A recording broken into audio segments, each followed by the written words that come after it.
رشتی حسن صاحب کو ضروری بات کرنا چاہتے ہیں، 2 منٹ کے لیے اشارہ کیا، ان کو بھی بولنا ہے، لیکن جتنے پرانے بھائی تھے ہمارے بیٹھ گئے، جو نئے کھڑے ہیں ان سے بھی مجھے امید ہے وہ بھی بیٹھ جائیں گے۔ اس علاقے کے لوگ بہت سمجھدار ہیں، اشارہ سمجھتے ہیں۔ میرے بھائی آگے آ جائیں، آگے جگہ ہے، کھڑے نہ ہوں، بڑی مہربانی ہوگی، ذرا محبت سے بولیے سبحان اللہ۔ آپ کے اندر سستی نہیں رہنی چاہیے۔ مفتی عمران رضا صاحب نعیمی نے بہت اچھی تقریر کی، چند منٹ میں مالا مال کر دیا۔ کمیٹی والے مبارکباد کے مستحق 4 مصرے پیش کرتا ہوں کہ اس دل میں اجالوں کا بسیرا نہیں ہوتا۔ کیا مائک جیسے چل رہا ہے ایسے چلاتے رہیں، بالکل آواز کم پڑتی نہ کریں، محبت سے بولے سبحان اللہ۔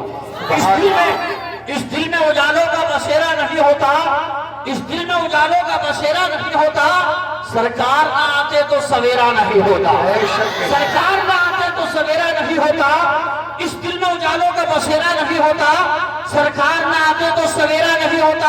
اور آنے والا مصرع ایسا ہے، گونگا بھی ہوگا تو سبحان اللہ بولے گا، مصرع ہی ایسا ہے کہ اس دل میں اجالوں کا بسیرا نہیں ہوتا، سرکار نہ آتے تو سویرا نہیں ہوتا۔ آقا کی ولادت پہ جو کرتے ہیں چراغاں، آقا کی ولادت پہ، آقا کی ولادت پہ جو کرتے ہیں چراغاں، آنگن میں کبھی ان کے اندھیرا نہیں ہوتا، آنگن میں کبھی ان کے اندھیرا نہیں ہوتا۔ جلسہ آپ کا بہت کامیاب۔ 2 منٹ کے لیے آپ کے سامنے عالی جناب عزت مآب ڈاکٹر ایش حسن صاحب MP مراد آباد تشریف لائیں گے اور اظہار خیال فرمائیں گے۔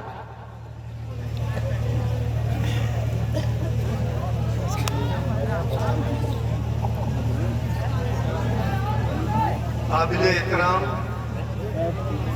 جلوہ افروز جناب مفتی صاحب، منچ پر بیٹھے ہوئے تمام ہی قابل احترام قابل عزت حضرات میرے سامنے بیٹھے ہوئے، میرے بزرگوں، دوستوں اور ساتھیوں، میری بہنوں، السلام علیکم۔ وعلیکم السلام۔ ساتھیوں، آقائے دو جہاں حضور رحمت للعالمین تاجدار مدینہ فخر کون و مقام حضور سرور کائنات صلی اللہ علیہ وسلم کا پیدائش کا یہ مہینہ چل رہا ہے اور چاروں طرف ایک جشن کا ماحول ہے، اور یقینی طور پر ہم انسانوں کی زندگی میں اس سے بڑی عید اور اس سے بڑا جشن نہیں ہو سکتا جب سرکار خود بنفس نفیس دنیا میں تشریف لے کر آئے۔ ساتھیوں، ان کی عظمت کو ہم لوگ اپنے دماغ سے نہیں سوچ سکتے، جہاں ہمارا دماغ سوچنا بند کر دیتا ہے وہاں سے ان کی عظمت شروع ہوتی ہے۔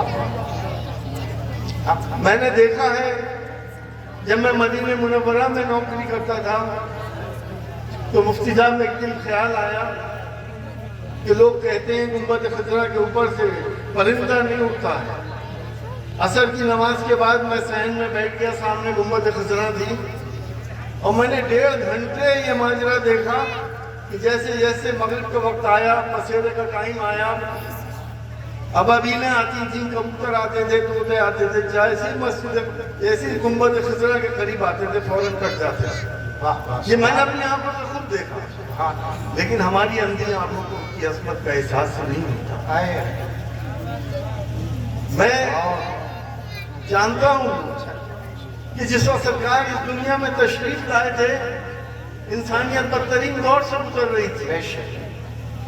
میری بہنوں، میری بیٹیوں، زندہ دفن کر دیا جاتا تھا تم لوگوں کو، انسانوں کو غلام بنا دیا جاتا تھا، کوئی قانون نہیں ہوتا تھا۔ اسلام میں آ کے سارے قانون تھے، انسانیت سکھائی، ایک دوسرے سے محبت کرنا سکھایا۔ میں چند اشعار میں اگر آپ کی اپنی باتیں کہہ دوں، آج کے دور حاضر میں جو کچھ ہو رہا ہے وہ آپ جانتے ہیں، مجھے اس اسٹیج سے کہنے کی ضرورت نہیں، نہ ہی یہ کچھ سیاسی منچ ہے۔ اے خاصان رسول، اے خاصان رسول، وقت دعا ہے، امت پر تیری آ کر عجب وقت پڑا ہے۔ وہ دین جس نے غیروں کے تھے دل آ کر ملائے ہیں، اس دین میں آج بھائی بھائی سے جدا ہے۔ تجھ سے فریاد ہے گنبد خضرا والے، تجھ سے فریاد ہے گنبد خضرا والے، تنگ کرتے ہیں غلاموں کو یہ دنیا والے، آ کر قدموں سے لپٹ جائے نصیر آسی، یا رسول عربی فاطمہ زہرا والے۔ آج کے حالات یہ منفعت ایک ہے، اس قوم کے نقصان بھی ایک، ایک ہی نبی، دین بھی، ایمان بھی ایک، حرم پاک بھی، اللہ بھی، قرآن بھی ایک، کیا ہوتی بڑی بات، ہوتے مسلمان بھی۔ فرقہ بندی ہے کہیں تو کہیں جاتے ہیں، کیا زمانے میں پنپنے کی یہی بات ہے۔ اور اس سب کا حل کیا ہے؟ اس شعر میں سب کچھ آپ سمجھ لینا کہ کی محمد سے وفا، کی محمد سے وفا تمہیں تو ہم دے رہے ہیں، یہ جہاں چیز ہے کیا لوہ قلم قلم دے رہے ہیں، سبحان اللہ۔ بہت